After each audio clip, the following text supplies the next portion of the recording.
कहानी का शीर्षक है आत्मनिर्भर पिता। पिता को होटल में बैठे देखकर रमेश चौंक उठा।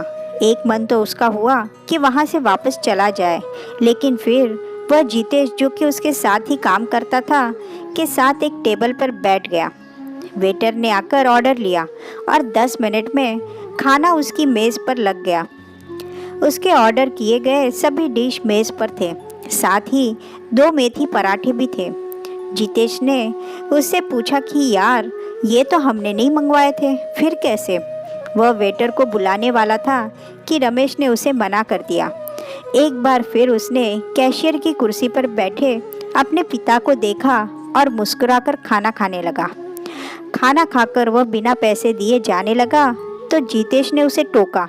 हंसते हुए रमेश बोला, मेरे परिचित का रेस्तरां है तो पैसे देने की ज़रूरत नहीं। तभी वेटर ने आकर उसे बिल थमा दिया। बिल में 2 एक्स्ट्रा पराठे भी लिखे हुए थे, जिसे देखकर वह चौंक गया। बुझे मन से उसने वेटर को पैसे दिए और बाहर निकल गया। कुछ साल पहले ही रमेश इस शहर में आया था। नई नौकरी थी, इसलिए तनख्वाह भी कम थी। उसने सोचा, पिताजी तो गांव में अकेले ही हैं, यहाँ आ जाएंगे तो उनका मन लग जाएगा और उसे भी मदद हो जाएगी। उसकी माँ के बीमार हो जाने से उसके पिता को खाना बनाना पड़ा। फिर तो वे एक अच्छे कुक बन गए थे। बेटे के पास आकर उन्होंने सब संभाल लिया। खाना बनाने से लेकर बर्तन धोने तक का सारा काम उसके पिता करने लगे, जिससे उसका पैसा और समय बचने लगा। वह अपने काम पर अधिक ध्यान देने लगा। ऑफिस में सभी उसकी प्रशंसा करने लगे और उसकी तरक्की हो गई। इनकम बढ़ने के साथ साथ कंपनी ने उसे 2 कमरे का एक फ्लैट भी रहने के लिए दिया। ऑफिस के ही एक सहकर्मी की बहन से उसने विवाह कर लिया। बहू के आने के बाद भी उसके पिता सब्जी खरीदने, अपने कपड़े स्वयं धोने जैसे कुछ काम करते रहे। बेटे के मना करने पर कहते, हाथ पैर तो चलते ही रहना चाहिए। फिर उनका शरीर कमज़ोर होने लगा। अब उनसे भारी काम नहीं होता तो उन्होंने बाहर का काम करना छोड़ दिया।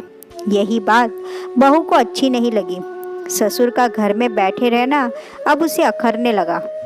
कल तक जो बहू बाबूजी बाबूजी कहकर न जाने कितने काम अपने ससुर से करवा लेती थी, वही बहू अब उन्हें बात बात पर निठल्ले रहने के ताने देने लगी। रमेश के पिता को बहुत दुख होता, लेकिन उन्होंने बेटे से कभी इस बात की शिकायत नहीं की।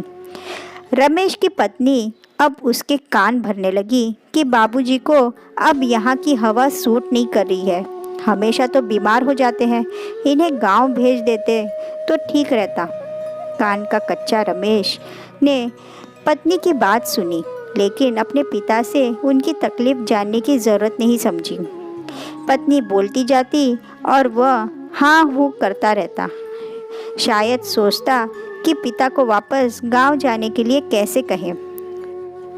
जिस पिता ने इतने कष्ट से बेटे को पाला हो, उसके सुख में खुश और दुख में दुखी हुआ हो, उस बेटे का रूखा व्यवहार किसी भी पिता को बुरा लगेगा। उसके पिता सब समझ रहे थे। बेटे का उनसे हिचकिचाना, उनसे छिपाना रहा। एक ही घर में कटे कटे से रहना अब उन्हें अखरने लगा। और एक दिन बेटा ऑफिस और बहू मार्केट गई हुई थी तो वे बेटे के नाम एक चिट्ठी छोड़कर घर से चले गए। रमेश की पत्नी तो खुश कि चलो बला टली, और रमेश को भी पिता से कुछ कहना नहीं पड़ा। रमेश ने सोचा कि बाबूजी गांव चले गए हैं, फिर उसने खोज खबर नहीं ली।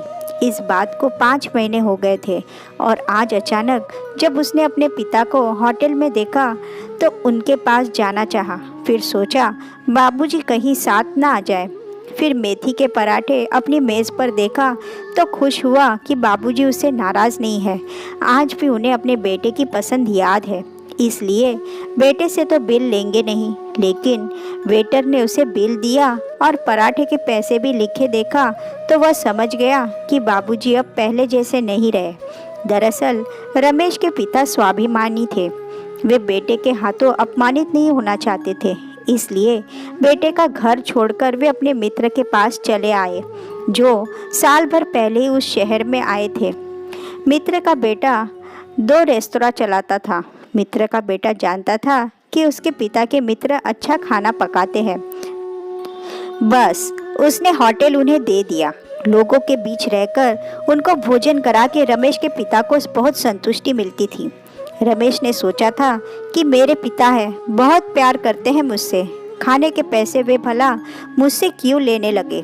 लेकिन बिल के पैसे लेकर उसके पिता ने यह बता दिया कि जब तुमने अपने पिता से रिश्ता तोड़ लिया तो मैं भी अब अकेला हूँ और आत्मनिर्भर हूँ। अब तुम मेरे लिए बेटे नहीं एक ग्राहक हो, इसलिए खाना खाए हो तो बिल का भुगतान भी करना ही पड़ेगा।